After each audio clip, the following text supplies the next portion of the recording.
first step in arriving at the property is to look at the orientation.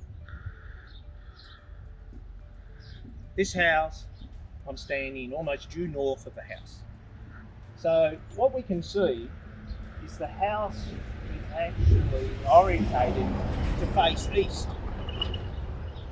101 in design, if you want to maximise the energy efficiency of the house, in Northern Victoria, you want your house to be facing north. We're not going to shift the orientation of the house, but we're going to look at what are the opportunities to retrofit to offset the unwanted exposure to summer heat. What we see here is the residents have pulled down their blinds to reduce the amount of unwanted summer heat entering the house. This is a natural and effective technique on the east side of the house. In summer, as we know, the sun rises in the east, 40 degrees south of due east, and it rises high in the sky and it sets in the west, 40 degrees south of west. They're the extremities. And in winter, it's 40 degrees north of due east and 40 degrees north of due west. The reason I'm sharing that with you is get in your head where the sun moves in the sky, because this has different times of the year, different times of the day. They have different effects on the amount of unwanted summer heat that enters into the house, and conversely, the amount of wanted heat entering in winter. So the defence mechanism of drawdown blinds on the east is a good approach. Conversely, the drawdown blinds on the north is not a good approach. It's unnecessary and it's making the house dark. And when we go inside, it's compromising the amount of natural light that's going in there.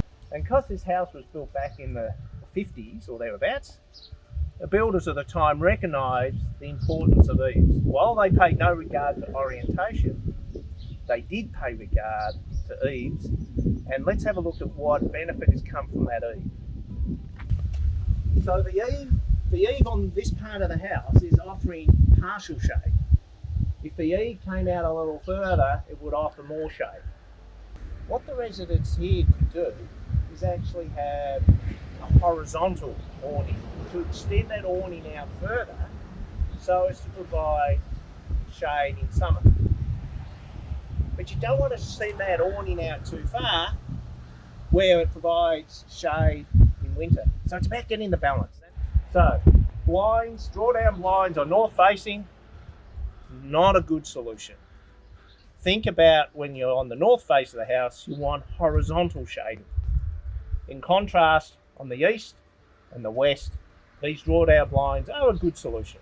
There are other vertical movers that can work, but this house has got these drawdown blinds and they're effective on the east side of the house. A bit difficult in retrofitting in a aesthetically pleasing way, but it's about looking at providing shade for this window so that the summer sun does not strike. The landscaping here has been very effective in providing summer shade, and the choice of using deciduous trees is very effective. You do get the best of both worlds. You get good shade in summer, in winter the leaves drop, and it allows the penetration of that winter sun, which is lower in the sky, to come through the canopies onto the house. And this awning will be pulled up and you'll be getting the penetration of winter sun into this sunroom. As we move across to the west side of the house, we can see that the residents have installed an extended veranda. And this is brilliant in design in that it's protecting the house from that afternoon summer sun.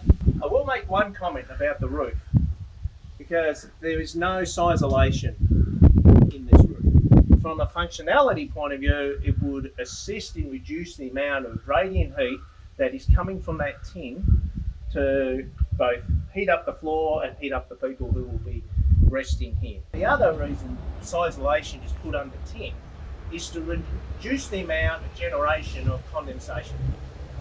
This is particularly a problem inside the house, where the condensation can cause problems And the most important thing when isolation is being installed under a tin roof is to follow the instructions and install it so it's loose, so there's an air gap across the roof. And it's the air gap that is offering a lot of insulation. So the use of isolation is one of the best barriers against the transfer of unwanted heat into living areas. And to enhance this area, if there was isolation there, it would have been beneficial. So when we've got the western sunset, the last 2 or 3 hours, we've got not enough trees out in the paddock yet to block the sun. So we've got these old blinds here that we pull down in the evening. We're now going to get better coverage because we're going to get them framed in, new set framed in, that you can wind down to various heights quite easily and protect that wall from getting hit by the hot afternoon sun. So this is a good measure, and this is the icing on the cake. The veranda here will provide most of the benefit. While the sun is high in the sky or in the afternoon, it's still got intensity, and you're protecting that wall. So you're getting 80% of the benefit from the veranda, and putting down these shutters here will give you 20%. So you don't miss a treat. You're covering every angle. Hopefully. Well done. We've moved from the veranda, which was belt and braces, best practice, covering every angle to keep the sun off the house. And then we come to this western wall, which is fully exposed. It is part of the problem of a house that is facing west, that you're always going to have exposure at some point. The options are limited. You've got that small window there. Fortunately, it's a small window, so it's not going to provide a significant source of unwanted heat going into the house. In terms of this wall, your options to protect this wall from the west sun. I know your technique of hosing the roof down. You mentioned, what do you do here? Yeah, put the sprinkler here and hose the vegetables in the wall at the same time. Yep, and that'll work. You just don't want to get too much water in there. But that'll work, because it's about cooling it there. The other one is whether you wanted a vine or some sort of vegetation to protect that wall is another way. And if you're going to do that, I'd encourage you to consider a deciduous vine, because we're talking about this being a liability in summer. In winter, it's an asset. Yeah. Let's just make a comment here about the timber frames, which provide some insulation between what's happening outside and inside the house. Aluminium is fantastic at conducting heat. So it means you have significant heat loss or heat gain. So putting the timber around there is beneficial. Now, this particular window is facing east, and having these drawdown blinds are brilliant in providing that protection.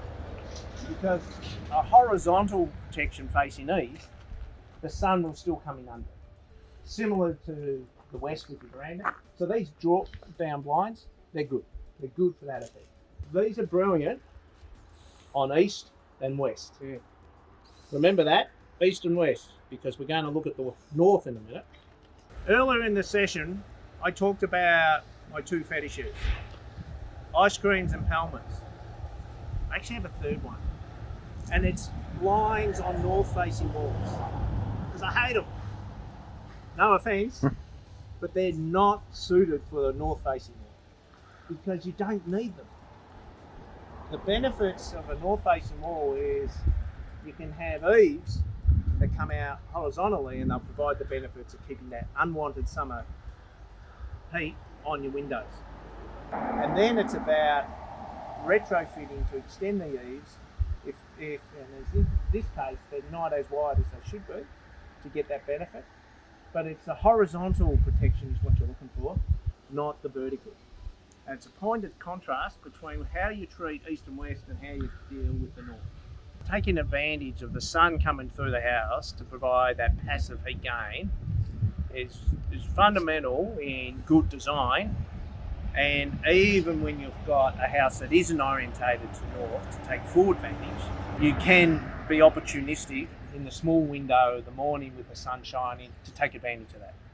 And it's about just being savvy about how do you take advantage of the natural elements to make the house more comfortable, both in summer and winter. So best practice means in Northern Victoria you could have a house design that has no artificial heating and cooling. But you've got a house, you've inherited the design, the constraints, so it means you have to be proactive to take advantage of it. And what you're doing in this place is proactive to take best advantage of the attributes of the design, so that when that sun's shining and it's a cool day, it has a solar heating. Well done.